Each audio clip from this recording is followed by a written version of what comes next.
Agora eu vou mostrar aqui o Bolsonaro. Primeiro eu vou te mostrar uma foto aérea da motociata, já mostrei algumas aqui no canal, mas essa foto aqui ilustra bem o tamanho do desespero bolsonarista. Tá aqui, ó, essa motociata. Aí eles colocam uma foto, essas motos estão paradas, viu? Eles falam, nossa, é tão pouco. Elas são muito juntinhas umas das outras que elas são paradas. Quando essas motos começam a andar, elas se espalham num território maior do que essa pista aqui que a gente tá vendo, né? Maior, tem um território mais longo. Então aí quando você tira uma foto lá de baixo, fica aquele ângulo que parece que tem, nossa, tem milhares de motos, onde eu vejo, aqui tem moto, é moto que não acaba mais. Não, tinham 3.700 motos, talvez nessa foto até menos. Uma coisa que vale a pena lembrar é o seguinte, o Mussolini, líder fascista Mussolini, ele adorava fazer motocicletas. O Mussolini lá na Itália, ele, não sei se o nome lá era motocicleta, se alguém aí que mora na Itália e souber o termo correto, diz aí como é que chamavam os passeios de moto do Mussolini com seus apoiadores fascistas. Gente racista, fascista, neonazista, na época não era neonazista, não, eram nazistas mesmo. Esses eram os apoiadores do Mussolini, então o Bolsonaro copiou do Mussolini, ele teve essa ideia de fazer motociata em vez de manifestação com pessoas. Tá, aí o Bolsonaro resolveu ir pra Vila Belmiro, e aí deu ruim, mas deu muito ruim pro Bolsonaro. Tava ali o Bolsonaro, os torcedores do Santos viram o Bolsonaro e começaram a xingar, olha aqui.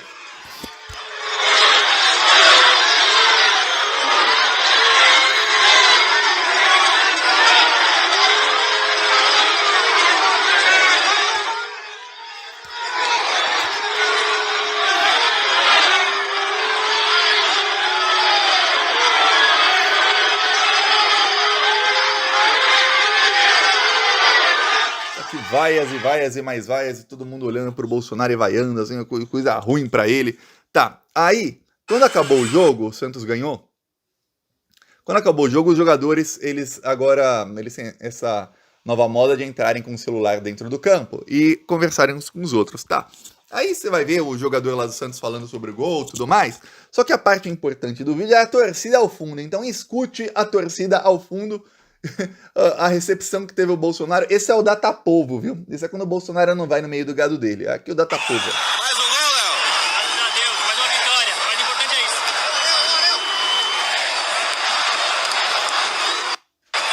isso. Eu vou repetir aí pra você ver, principalmente os últimos segundos do vídeo. Aí eles estão lá, ó.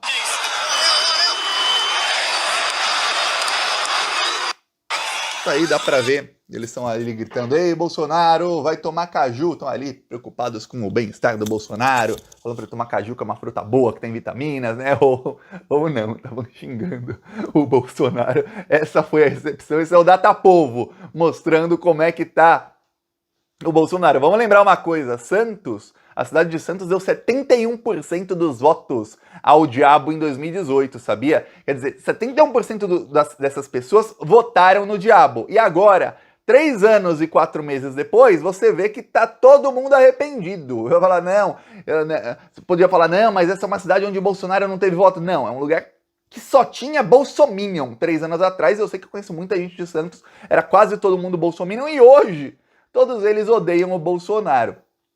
Só para você ter ideia de como foi o Datapovo. Então, o final de semana do Bolsonaro foi ruim. Só que a pior parte do final de semana dele foi quando, na sexta-feira de manhã, ele recebeu a notícia de que o WhatsApp fez um acordo com o Tribunal Superior Eleitoral para que uma nova funcionalidade do WhatsApp não fosse lançada no Brasil antes do segundo turno. É uma funcionalidade que vai permitir que tenham grupos de tamanho praticamente infinitos no WhatsApp. Hoje os grupos no WhatsApp têm 256 pessoas no máximo. E aí isso facilitaria muito o trabalho do Bolsonaro de enganar as pessoas com fake news. Só que o WhatsApp fez esse acordo, o Bolsonaro tá uma fera.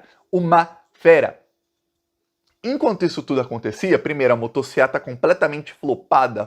Flopada é uma gíria agora nova, que é para um evento que fracassou. Motociata completamente fracassada, flopada do Bolsonaro. Aí o Bolsonaro vai no estádio, o estádio inteiro xinga ele. Aí recebeu a notícia do WhatsApp. Enquanto isso, os influenciadores bolsonaristas estavam brigando lá com a Bia Kicis, com a Carla Zambelli, brigando lá com outro financiador bolsonarista, que é o Antônio Facuri. O Abraham Weintraub, ex-ministro do Bolsonaro, começou a ameaçar o Bolsonaro, falando que, falem de não sei o que, disso, daquilo. Começou a falar um monte de possíveis crimes que devem ser investigados. Vamos lembrar, o Weintraub foi ministro da Educação do Bolsonaro, então ele sabe dos esquemas que rolavam e que ainda, muitos deles ainda devem rolar lá no Ministério da Educação. Então, o Bolsonaro tem agora um ex-ministro que tá virando oposição ferrenha. E lembra que eu falei isso aqui? Eu falei isso quando foi?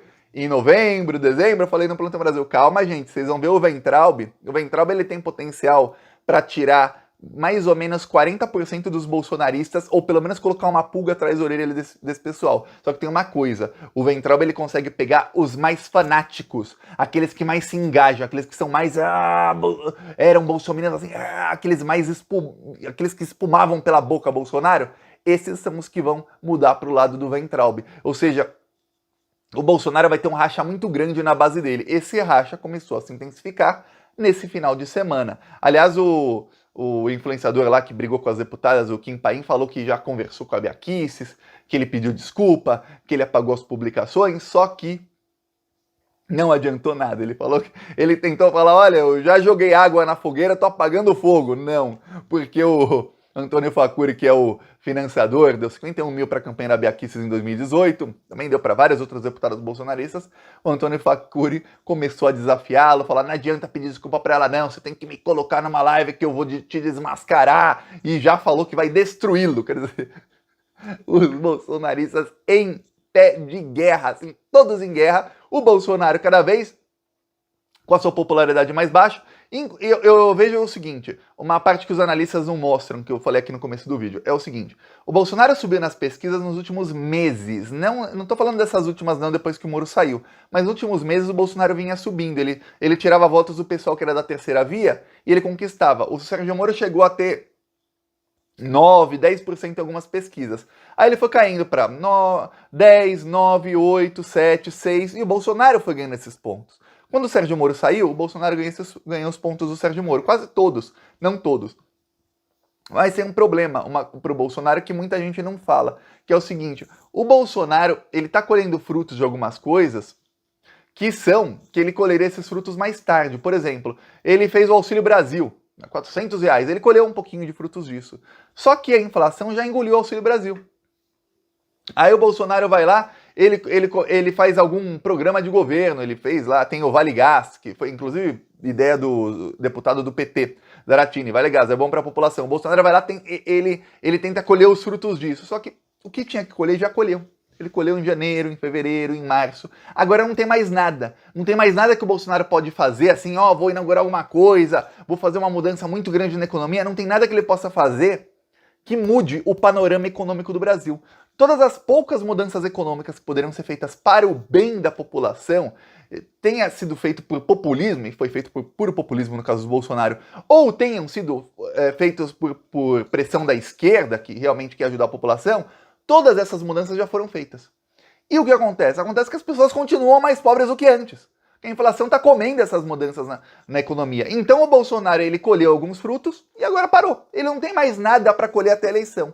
A única chance do Bolsonaro de mudar o panorama é se ele tirar alguma carta da manga e usar muita fake news mesmo na área da comunicação. Ele vai contar com o apoio de parte da esquerda, que é a esquerda infiltrada, que tá só para dividir a esquerda. Você vê que tem gente da esquerda, por exemplo, Thiago, se você não entra em outras redes sociais, você nem sabe, mas até eu sou atacado por gente da esquerda. Tem gente do PCB que me ataca todos os dias. Eu falo, caramba, Bolsonaro lá matando as pessoas, você perde o seu tempo para fazer um meme para atacar o Thiago e não o Bolsonaro.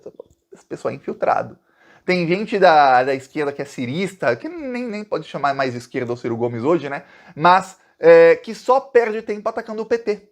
Tem uma quantidade gigantesca de gente da grande mídia que conseguiu muitos seguidores de esquerda porque batia no Bolsonaro nesses 3 anos, que passou a bater no Lula. O Lula fala qualquer coisinha errada e olha, não tem como um discurso não falar nada errado, porque um político não falar nada errado porque são discursos de 2 horas, que eles têm todos os dias falando 2 horas, em algum momento você fala uma coisinha que você nem pensava aquilo, mas acabou falando. E tem um monte de gente na grande mídia que só espera o Lula falar alguma coisa errada para ficar atacando o Lula, não o Bolsonaro. Nem vem os vídeos do Bolsonaro para ver se tem alguma coisa errada. E olha que ele só fala coisa errada. Não, querem atacar o Lula. Então o Bolsonaro vai contar com esses apoios? Vai. Mas na parte da comunicação, o Bolsonaro não consegue mais fazer frente à esquerda. Ó, aqui nosso carro de som lá em João Pessoa, na Paraíba.